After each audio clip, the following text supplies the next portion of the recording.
अन्नदाता किसानों के लिए। यूपी विधानसभा अध्यक्ष ने पद छोड़ने की चेतावनी दी है। यूपी विधानसभा में स्पीकर सतीश महाना भावुक हुए। विपक्ष के रवैये पर स्पीकर ने नाराजगी जताई है। पद के लायक हूं या नहीं जल्द बताऊंगा, यह सतीश महाना ने कहा है। कल सदन में विपक्ष ने चढ़ावा चोरी पर हंगामा किया था। आज भी हंगामा देखने को मिला, जिसके बाद सतीश महाना जैसे ही विधानसभा पहुंचे, उन्होंने सबसे पहले यही बातें कही कि मैं जल्द इसका फैसला लूंगा, और इसी दौरान सतीश महाना भावुक हो गए।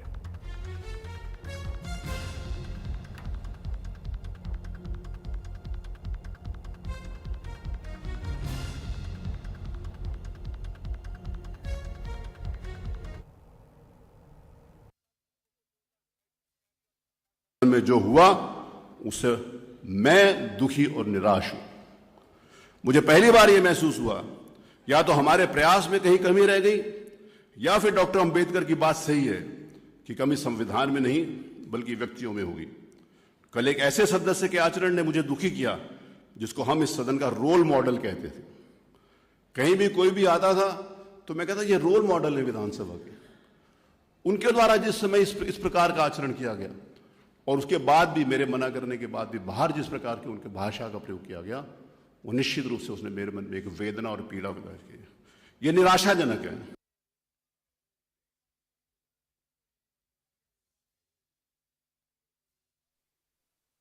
माहौल रहा सदन के अंदर और आज स्थगित करना पड़ा, आप किस तरीके से देखते हैं इस पूरे? मैं देखता हूं कि देखिए, मेरा मन था कि विधानसभा चले। जनरली जिस समय कार्य मंत्रणा की बैठक होती है तो विपक्ष के माननीय सदस्यों के द्वारा कहा ही जाता है, और स्वाभाविक है कि विधानसभा सत्र और ज़्यादा चले। लेकिन विधानसभा सत्र का बिजनेस डिसाइड करने का काम गवर्नमेंट का होता है। विधानसभा कैसे अच्छी तरीके से चले, पूरे विषय आ जाएं, कितनी देर तक चले, ये अधिकार माननीय अध्यक्ष का होता है। तो मैंने पहले दिन ही कहा था कि आप लोग आओ, अपने विषय लाओ। मैं जनरली नियम के हिसाब से एक नियम 56 की नोटिस ली जाती है, तो मैंने कहा आप 2 ले लेंगे। उन्होंने कहा नहीं आप 3 ले लो। मैंने कहा 3 ले लेंगे, मुझे कोई प्रॉब्लम। उसने कहा हम इतने लोग बोलेंगे। मैंने कहा इतने लोग बोल लें, वो मेरे अधिकार क्षेत्र में। तो मैंने कहा जितने आप बोलना चाहते हो बोलो, जो भी नोटिस आप देना चाहते हो लोगों। मैंने कहा तीनों दिन आप 3-3 नोटिस दीजिए। जनरली नियम 1 का है।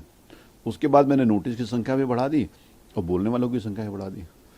कल भी जिस समय हाउस शुरू हुआ, आज भी मैंने इस बात को कहा कि जिस समय हमारे माननीय विपक्ष के सम्मानित सदस्य वेल में आए, तो मैंने उनको रिपीटेडली बड़ी रिक्वेस्ट की कि आप लोग चलो। मैंने कहा उस लिमिट तक जाके भी मैंने कहा कि मैं आपके हाथ जोड़ रहा हूँ, आप चलो। कल भी मैंने बोला और आज भी मैंने इस बात को रिपीट किया है। तो अगर बोलना ही नहीं है, आज भी बोला उनको आज हाउस चलाइए, आप बैठिए, लेकिन उनका एजेंडा था कि हाउस के बीच में आकर शोर मचाना है। तो जब बात ही नहीं करनी, हाउस के पैसे जो जनहित के हैं वो क्यों वेस्ट किए जाए, लोगों का समय क्यों वेस्ट किया जाए। तो इस नाते से बहुत प्रयास करने के बाद भी मेरे कि हमारे सम्मानित विपक्ष के सदस्य अपनी पूरी बात कहें, तो उन्होंने नहीं कही। तो अल्टीमेटली मजबूरी में हाउस को एडजन करना पड़ा।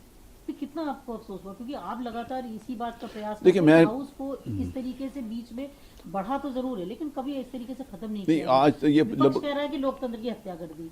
अब ये तो सबके सामने है ना, ये सबके सामने है, कोई भी चीज छुपी थोड़ी है। जो चीज है ऑन रिकॉर्ड है, पब्लिक लाइव देख रही है। यूपी विधानसभा परिसर में मानसून सत्र के तीसरे दिन समाजवादी पार्टी के विधायकों और नेताओं ने चंदा चोरी के मुद्दे को लेकर सरकार के खिलाफ प्रदर्शन किया। सदन की कार्यवाही शुरू होने से पहले ही सपा नेता और विधायक हाथों में पोस्टर और दान पत्र लेकर परिसर में धरने पर बैठ गए। उन्होंने नारेबाजी करते हुए सरकार से इस मामले में तुरंत जवाब देने की मांग की। वहीं विपक्ष के हंगामे पर बीजेपी विधायक अलका सिंह, बीजेपी विधायक नंदकिशोर गुर्जर और उत्तर प्रदेश सरकार में मंत्री ओपी राजभर ने पलटवार करते हुए सपा के आरोपों को बेबुनियाद बताया।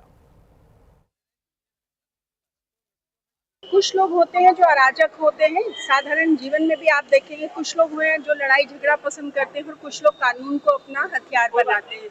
इसी तरह से हमारी सरकार है, सरकार हर मुद्दे पर अपना विषय रखने के लिए तैयार है, चाहे वो विधानसभा हो, लोकसभा हो या किसी भी माध्यम से। ये तो विपक्ष है जो बात ही नहीं करना चाहता, सिर्फ अपमानजनक टिप्पणियां, गाली गलौज, सरकार की आलोचना।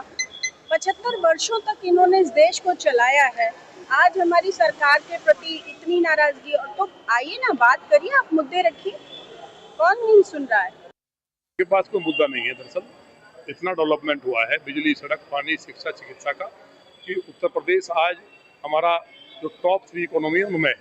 और जहाँ तक बात है राम भगवान श्री राम के जो चंदा की बात कर रहे हैं, तो जो दान चोरी हुआ है उसमें सपा के ही कार्यकर्ता है, सबको मालूम है, इसलिए चर्चा नहीं करना चाहते। अगर इनके अंदर दम है और इनके कार्यकर्ता नहीं चर्चा करें, जिन्होंने कार सेवकों को छन्नी करा दिया हो और पार्लियामेंट में ऑन रिकॉर्ड कहा हो कि हमें लोग मौलाना कहें, हिंदू वोट देना दे, हम गर्व के साथ कहते बाबरी मस्जिद थी तो ये राम के कब से हो गई, भगवान श्री कृष्ण के तो हो जाए। इसलिए अखिलेश जी कहते हैं एक बार कि हम कृष्ण मंदिर बनाना चाहते हैं। इनको लगता है कि ओवैसी यहाँ आ गए और हमारा वोट खिसक गया तो कुछ हिंदुओं को भ्रमित करें। कोई भ्रमित होने वाला नहीं है। आज ये संविधान की बात करते हैं, काम तो हो नहीं है। करत 1 बजे के बाद प्रदर्शन में तो 1 दर्जन मुसलमान हैं, इस्लाम को मानने वाले लोग हैं, वो मंदिर की बात कर रहे हैं। मुझे तो आश्चर्य उन लोगों पर आ रहा है कि उनसे पूछ रहे हैं कि क्या वो लोग चलते तो बस क्यों करते।